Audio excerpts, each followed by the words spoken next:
Hi families, அம்மா வீடு பொங்கல் வைக்கிறேன்னு சொல்லவும் நாங்கள்லாம் பொங்கல் பானைலாம் எடுத்துகிட்டு நாங்கள் பொங்கல் வைக்க கோயிலுக்கு கிளம்பிட்டு இருந்தோம். அப்போதைக்கு மாயனூர் வழியாக தான் நாங்கள் போவோம். மாயனூர் டேமு தான் நீங்கள் பார்த்துட்ருக்குறது. இப்போ மாயனூர் டேமு ஆற்றுல நாங்கள் நின்றுட்டுருக்குறோம். ஓரமாக இறங்கி தம்பியும் என் வீட்டுக்காரரும் அங்கே இருக்கிறாங்க. பாப்பா அம்மா கூட வந்துட்டுருக்குறா. அம்மா தம்பி பாப்பாலாம் தனியாக அங்கே வண்டியில் வந்துட்டுருக்குறாங்க.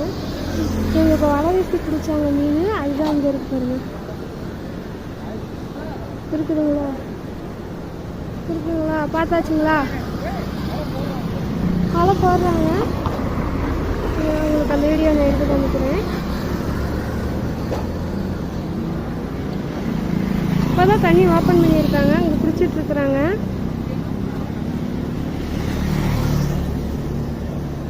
நாங்கள் இப்போ எங்கே நிற்கிறோன்னு பார்த்தீங்கன்னா, நாங்கள் கரெக்டாக மாயனூர் டேமில் நின்றுட்டுருக்குறோம்.